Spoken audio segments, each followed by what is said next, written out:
Olá, boa noite. Veja no Brasil TV. A Polícia do Rio prende um dos traficantes mais procurados de Minas Gerais. Ele estava escondido junto com a mulher numa comunidade na Zona Norte. O Ministério da Saúde decide antecipar a distribuição da vacina contra a gripe.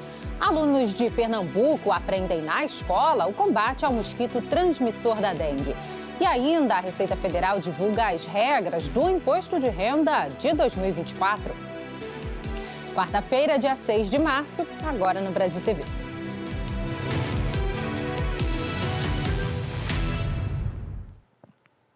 A gente começa falando das operações policiais em comunidades das zonas norte e oeste do Rio. Mais de 20 mil alunos ficaram sem aulas hoje e a polícia prendeu um dos principais chefes do tráfico de Minas Gerais. Ele estava escondido na comunidade da Maré.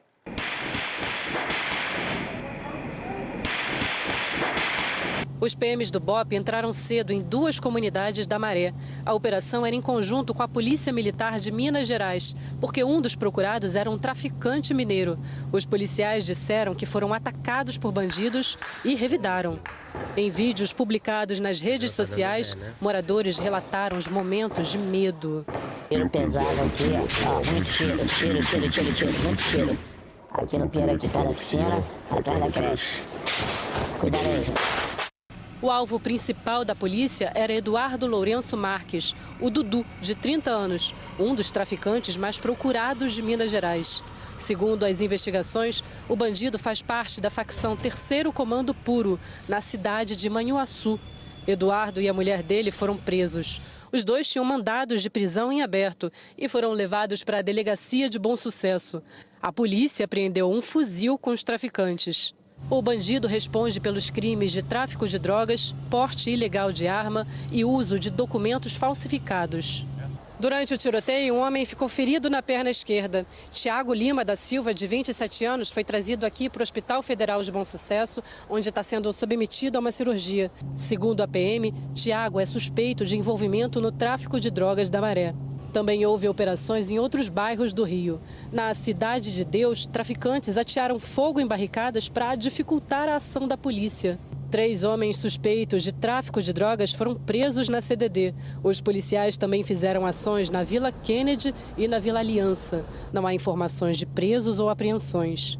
67 escolas ficaram fechadas hoje na cidade do Rio, entre unidades municipais e estaduais, por conta das ações policiais. E unidades de saúde na Zona Norte e Zona Oeste também tiveram os atendimentos suspensos. Em Cuiabá, a operação da Polícia Federal foi contra um esquema de lavagem de dinheiro, da corrupção e também do tráfico de drogas em casas lotéricas. Oi, Marcele. A Polícia Federal cumpriu 10 mandados de busca e apreensão em lotéricas, casas dos investigados e também cumpriu bloqueio de bens móveis e imóveis estimados em 106 milhões de reais. A maior parte dos mandados de busca foi cumprida em Pontes e Lacerda, distante mais de 400 quilômetros daqui de Cuiabá. Entre os alvos em Pontes e Lacerda está uma lotérica onde foram apreendidos quase 97 mil reais e a casa de um ex-deputado estadual. As investigações apontaram o uso de casas lotéricas para mascarar a origem do lucro de atividades criminosas, entre elas corrupção e tráfico de drogas. Foram identificadas práticas que visavam dificultar o rastreamento do dinheiro pelas autoridades competentes, além do depósito de milhões de reais em espécie por pessoas que não possuem capacidade financeira de realizar essas movimentações. Entre os investigados pelos depósitos ilegais, segundo a polícia, estão alvos de operações anteriores da PF, como a Operação Híbris, contra a distribuição de drogas na fronteira com a Bolívia, e a Operação Ararat, que investigou a prática de mensalinho de integrantes da Assembleia Legislativa do Estado de Mato Grosso. O crime de lavagem de bens, direitos e valores prevê de 3 a 10 anos de prisão, além de multa. A Polícia Federal disse que as investigações continuam. Volto com você, Marcele. Uma operação da Secretaria Antidrogas do Paraguai, em parceria com a Polícia Federal, já destruiu quase 30 hectares de plantações de maconha no país vizinho. Essa droga tinha o Brasil como destino. De acordo com a Secretaria Nacional Antidrogas do Paraguai, no primeiro dia de Operação Nova Aliança, já foram destruídos 28 hectares de plantações de maconha, o que equivale a 84 toneladas da droga pronta para vir aqui para o Brasil, segundo a Senad. Grande parte da maconha cultivada no Paraguai segue para o Brasil e entra pela região de fronteira seca aqui em Mato Grosso do Sul. A operação está concentrada nessa 42ª edição na região de Capitambato, cidade vizinha Coronel Sapucaia, aqui no estado. A Operação Nova Aliança ela é realizada já desde 2014. É uma operação em conjunto com a Polícia Federal que entra com a tecnologia e com um helicóptero. A Polícia Federal, através de GPS, faz todo o rastreamento dessas plantações e depois os agentes da Senad seguem a campo para fazer a destruição da maconha. De Ponta Porã, Martim Andrada para o Brasil TV. Uma moradora de Guarujá foi presa por suspeita de tráfico internacional de drogas. Segundo a polícia, ela seria chefe de uma quadrilha que alicia pessoas para o trabalho de mula. As frequentes viagens da mulher para a capital foram monitoradas por meses. Outras 3 pessoas também foram presas. A investigação começou no ano passado. A polícia de Guarujá tinha informações sobre uma organização criminosa que tinha um esquema para levar drogas de São Paulo para a França. Uma mulher foi presa aqui em Guarujá e apontada pela polícia como a líder de um esquema criminoso que aliciava pessoas, a maioria mulheres, para levarem drogas para Paris, na França. Além da líder desse esquema, outras 3 pessoas foram presas. Nós conseguimos identificar uma menina com a idade de 20 a 25 anos, que ela teria embarcado no aeroporto de Guarulhos com destino à cidade de Paris. Assim que essa mulher desembarcou, ela foi presa com 2 quilos de cocaína nas suas genitálias e também engoliu cápsulas no seu estômago. Em relação a essa mesma organização criminosa, 2 pessoas foram presas antes de embarcarem em Guarulhos.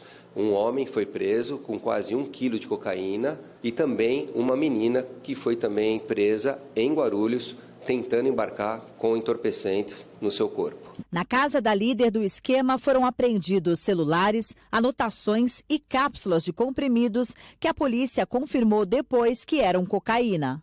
Localizou um caderno e esse caderno trouxe para nós toda a dinâmica que essa chefe dessa quadrilha, dessa organização criminosa, ela fazia.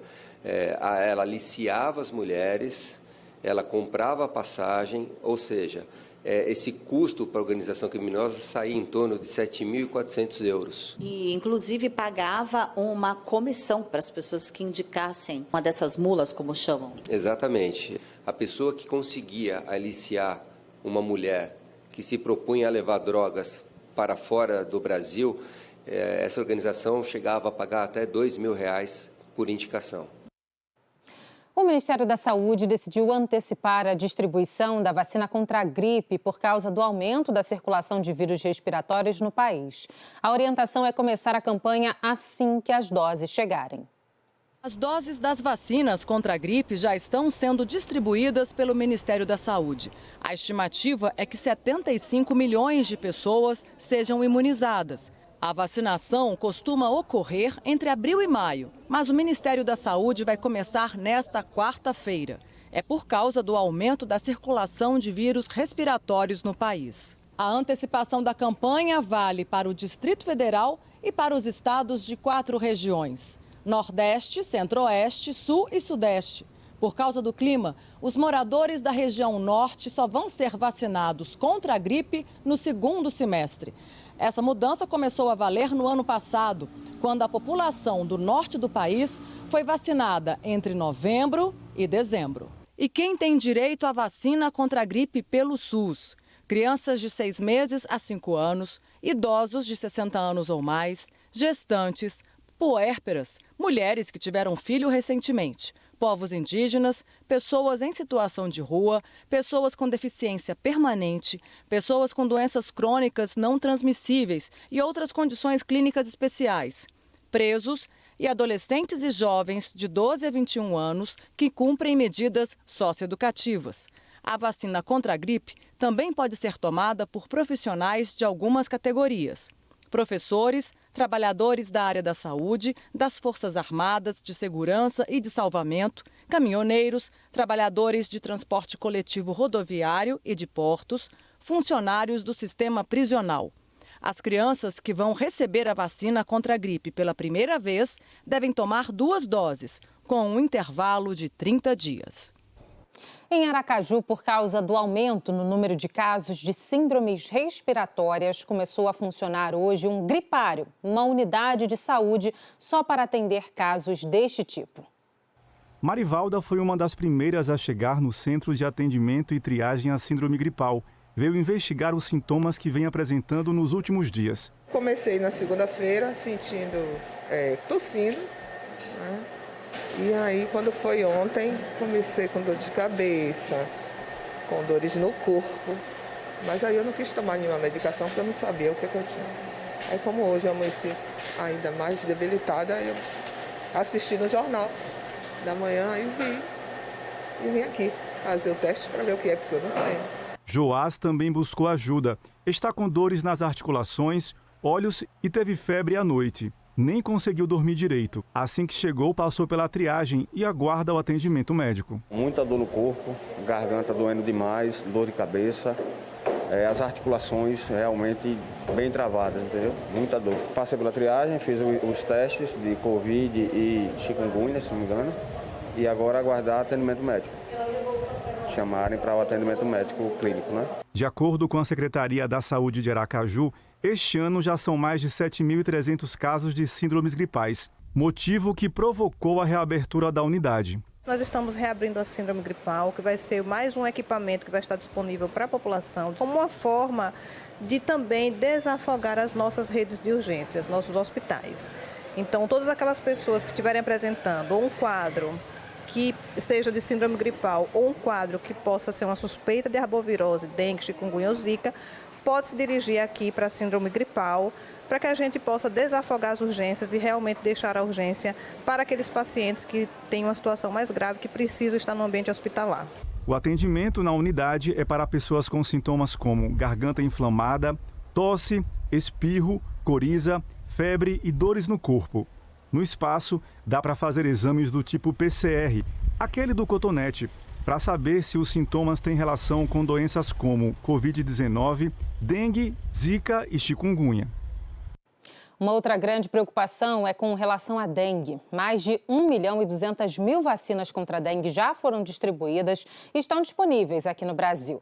Mas até agora, apenas 15% dessas doses foram aplicadas. No momento em que a doença avança no país, muitas salas de vacinação estão vazias.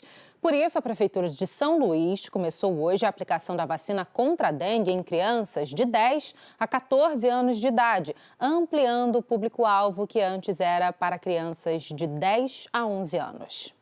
Aqui em São Luís, até o momento, mais de 5.800 crianças de 10 e 11 anos de idade já foram imunizadas, o que representa 21% do público-alvo. A campanha começou no dia 16 de fevereiro e no dia 27 foi ampliada. Essa vacinação chegou às escolas da rede pública municipal, mas o número ainda é considerado muito baixo, segundo o Ministério da Saúde. Hoje, quarta-feira, a Prefeitura de São Luís ampliou essa vacinação para adolescentes de até 14 anos de idade. E no próximo sábado haverá o dia D, com postos de saúde abertos o dia inteiro. São 62 unidades para ampliar ainda mais essa cobertura vacinal aqui na região da Grande Ilha. Olavo Sampaio, de São Luís, para o Brasil TV. Crianças de escolas municipais de Petrolina, no sertão de Pernambuco, estão participando do projeto Saúde na Escola. Elas aprendem de maneira lúdica como combater o mosquito da dengue. Crianças atentas para conhecer a história de Pepita, uma menina alegre que adorava brincar no quintal de casa. Mas lá tinha muitos recipientes que acumulavam água, locais ideais para a reprodução do mosquito Aedes aegypti. E a menina terminou sendo picada pelo mosquito e contraindo a dengue. A encenação no pátio da escola bem poderia ser uma história real. E foi desse jeito lúdico que os estudantes entenderam como evitar a doença. Na apresentação, a professora Leonara fez o papel do mosquito.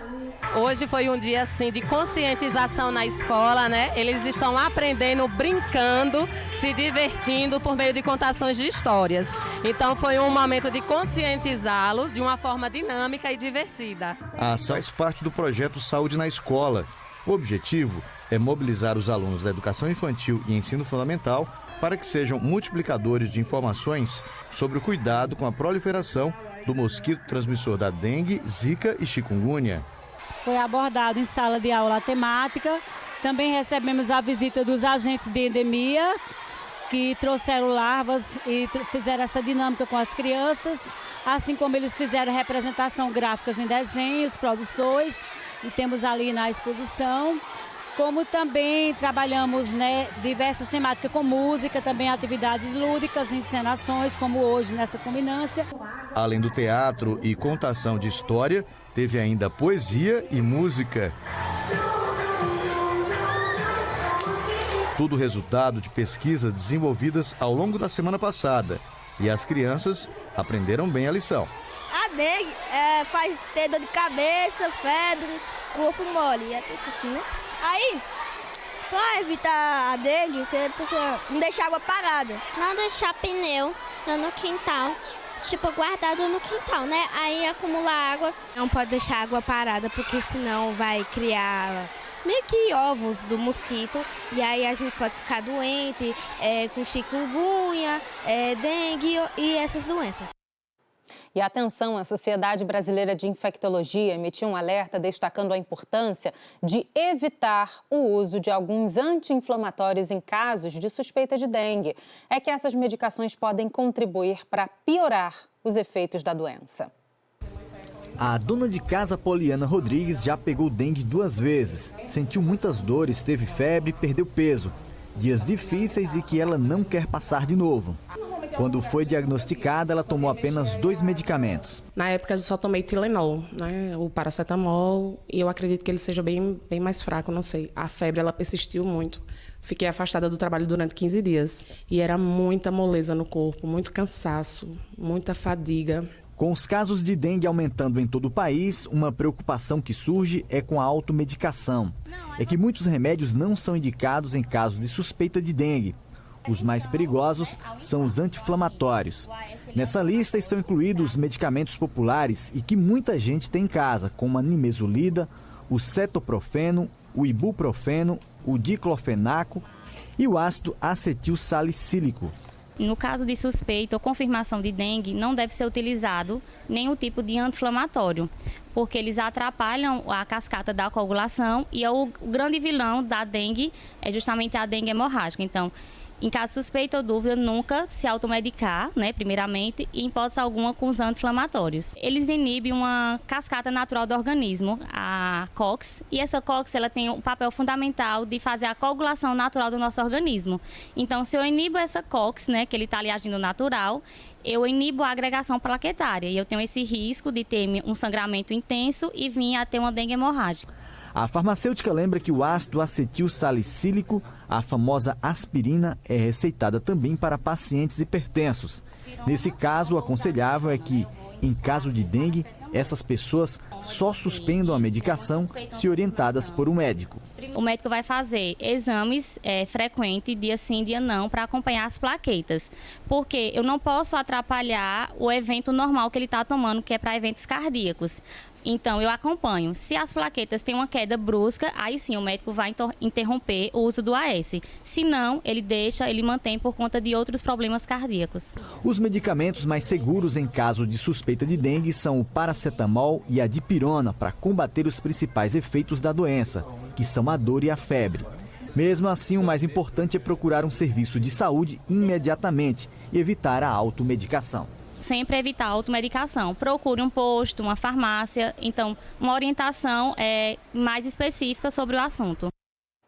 Um avião de pequeno porte da Polícia Federal caiu agora à tarde no aeroporto da Pampulha, em Minas Gerais. Foram 49 segundos do momento em que a aeronave decolou e perdeu força até atingir o chão. 2 agentes da Polícia Federal morreram e uma terceira pessoa ficou ferida. É um mecânico aeronáutico de uma empresa terceirizada que estava no avião. Ele tem 51 anos, foi socorrido e levado para o hospital. A cobertura completa desse acidente daqui a pouco no Jornal Nacional. Pela terceira vez em menos de 10 dias, parte do forro de uma das feiras mais frequentadas de São Luís desabou. Alguns boxes ficaram fechados por causa dos estragos e alguns feirantes permanecem no local comercializando produtos, mas reclamam da insegurança causada pela falta de infraestrutura. Aqui no mercado do São Francisco, os feirantes convivem com medo do desabamento do forro dos boxes em que eles trabalham. Situação é recorrente desde o início do ano. Neste box, por exemplo, o forro não aguentou o peso da água da chuva e pela terceira vez veio abaixo em menos de 10 dias.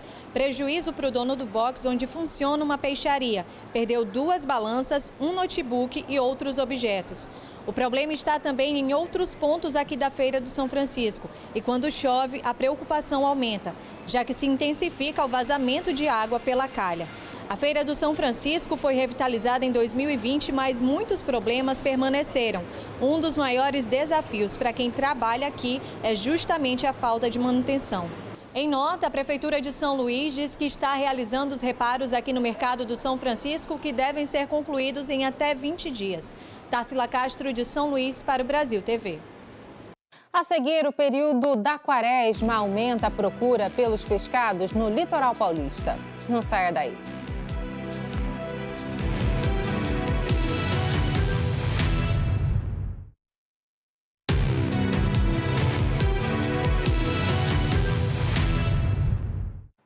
Brasil TV de volta falando das regras para a declaração do Imposto de Renda de 2024, referente ao ano base 2023, que foram divulgadas hoje pela Receita Federal. A Luísa Doyle tem as informações. O prazo para a entrega da declaração do imposto de renda este ano começa já na sexta-feira da semana que vem, dia 15 de março, e vai até o dia 31 de maio. O programa de declaração vai estar disponível para download só no dia 15 de março mesmo. Precisa declarar quem teve rendimentos tributáveis em 2023 a partir de R$ 30.639,90. É um valor maior que no ano passado por causa da ampliação da faixa de isenção. Quem optar pela declaração pré-preenchida ou por recebimento da restituição pelo PIX vai ter prioridade na restituição. Isso já aconteceu também no ano passado. Mas essa prioridade é depois dos grupos que já são prioritários. Idosos acima de 80 anos, depois idosos acima de 60 anos, pessoas com deficiência e contribuintes cuja maior fonte de renda é o magistério. A restituição começa no último dia da declaração. O primeiro lote é no dia 31 de maio, o quinto e último lote no dia 30 de setembro. E a Receita tem uma estimativa de que sejam 43 milhões de declarações do imposto de renda este ano. Muitos católicos seguem a tradição e não comem carne vermelha nos 40 dias que antecedem a Páscoa. É o período da quaresma e, por isso, nessa época aumenta o movimento em busca do pescado. Mãe e filho vieram de Guarujá. Católicos, respeitam as tradições. Estão atrás do melhor preço do pescado. Frutos do mar. Então, eu vim com a minha mãe e a Semana Santa a gente tem aquela tradição, né? Nós somos católicos e respeitamos, né? Se evitar carne vermelha, gosto do peixinho.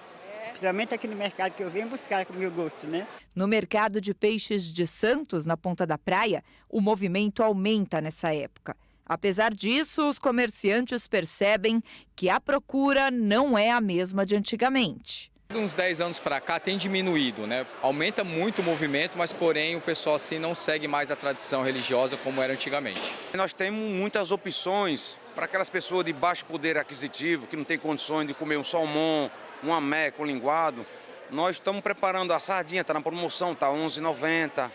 Tem uns peixes também que a gente tem aí, uns filé de pescara da Guaivira, uns peixes de pescaria artesanal, que vai socorrer aquelas pessoas menos de poder aquisitivo. Dá mesmo para escolher o que cabe no bolso e realmente a sardinha está com preço convidativo. Se quiser gastar um pouco mais, o camarão cinza do menor pode ser uma escolha. A pescadinha e o cação também são alternativas. A Páscoa é só no final deste mês. Enquanto alguns estão seguindo a quaresma, outros só querem mesmo é garantir o pescado da Semana Santa. De olho na promoção. Comprei bastante peixe já para Semana Santa. porque agora você pega eles mais em oferta, né? E depois já fica mais difícil. E o que vai ter na tua mesa? É o peixe, o arroz à grega. Eu faço arroz e feijão também, porque eles só comem arroz, feijão e sardinha. Então já levo a sardinha também. Na sardinha eu gosto de qualquer jeito. É no meio do pão, é frita, é de qualquer jeito. Eu adoro sardinha. E gosto também do mais caro, que é o bacalhau. Brasil TV fica por aqui. Outras notícias logo mais no Jornal Nacional, às 8h30 da noite, hora de Brasília. Uma ótima noite para você. Até amanhã.